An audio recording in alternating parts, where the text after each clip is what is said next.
Hey there, welcome back. Hard to believe it's almost the end of February 2021, when 2020 was a year that just felt like it went on and on for some of us. But as we get towards March and then we kind of get close to April, we kind of get the itch with the Masters rolling around. So hopefully we're 80, 90 days away in Chicago from maybe being able to get out and play some golf. We'll see. So regardless, I want to touch on a topic this month that actually sidelines a ton of my golfers, and that is low back pain.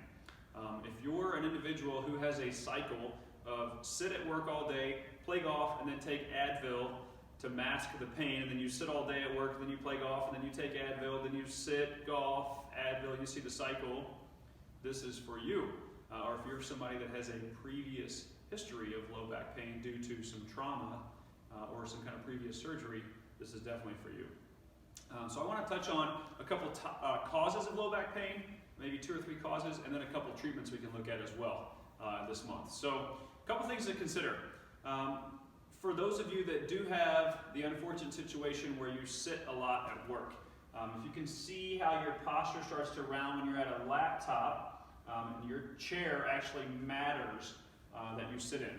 So if your posture's starting to come forward a little bit, your head's starting to come forward a little bit, what happens is your your chest muscles get tight, your shoulder blades start to wrap around your rib cage a little bit, your lumbar spine starts to get extended, which puts a lot of stress on your low back and those vertebrae, okay? So that could be one cause. Second cause, faulty swing mechanics. As a right-handed golfer, if you're an individual that's ever been told you reverse pivot, meaning when you get to the top of your backswing, you lift and you lean back towards your target, you are compressing those vertebrae, and then at high speeds, you're getting from here, and then you're coming all the way back around, now you're compressing the other vertebrae. The lumbar spine is not really designed to side tilt much. It has a little bit of rotation in it, and obviously we can forward bend from the pelvis. But in general, the low back does not side tilt, okay? So that's a disaster waiting to happen if you have faulty swing mechanics. Outside of that, previous trauma, previous injury is usually your highest indicator for your next injury. So if you've had a microdiscectomy surgery, or if you've had a history of bulging disc or some kind of sciatica pain shooting down into your legs, you're an injury waiting to happen in your low back. There was already something going on there. It's a matter of time before something bigger happens in the low back. Okay, so keep that in mind. What are some potential treatments? Obviously, you want to keep the glutes strong. You want to keep your low back muscles strong that support your posture. You want to keep your workstation as ergonomic as possible, where you keep your head back instead of forward. You keep your posture in a good position, and you've got some lumbar spine support. So if you're a person that sits all day and you don't have a chair or a station that is set up well, you might want to reconsider that. Those are a lot of hours in your day and your week and your month and your year where that posture is just being ingrained, okay? So you might do a stand-up desk, or you might do a different chair, like I said, or you might take a break every 45, 50 minutes and just get up and do some stretching of some kind to reverse that trend. And then you want to keep your core strong, and you want to keep your hips mobile. Okay, so those are some big things that can help you out. Ergonomics in your chair, your station at work, and keeping the glutes strong, hips mobile, core strong, all of that, okay? Last piece of the puzzle I would look at would be some soft tissue work.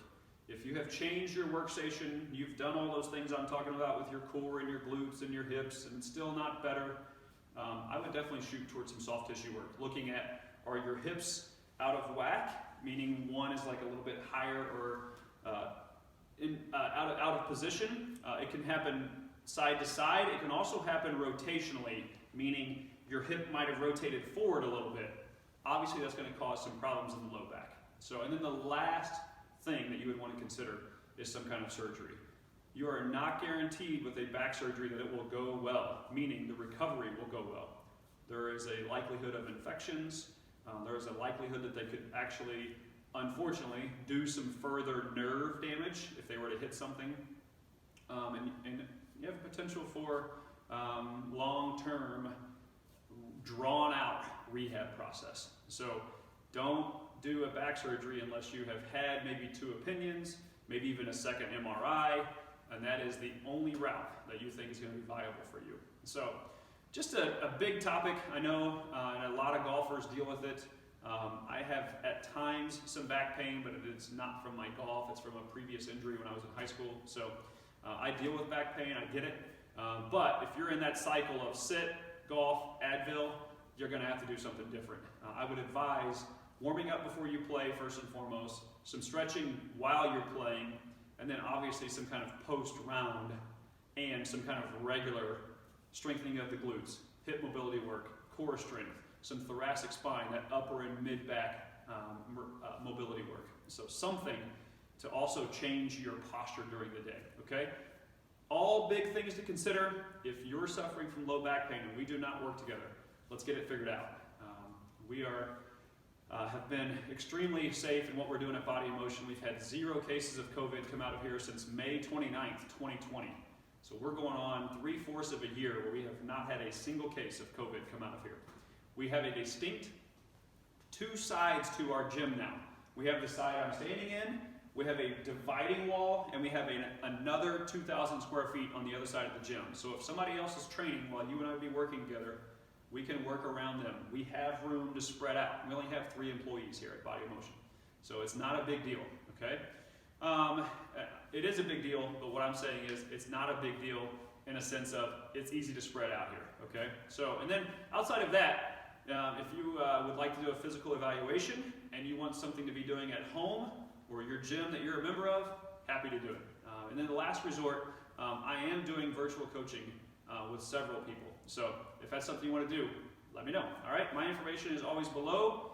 Stay healthy, be smart, but think we're only about 80 to 90 days away potentially from playing golf. So what's your year going to be like? Is back pain going to hold you back? You're going to finally do something about it? Is this the year where you stop taking a handful of Advil like Skittles? Let's get it figured out, all right? Talk to you soon.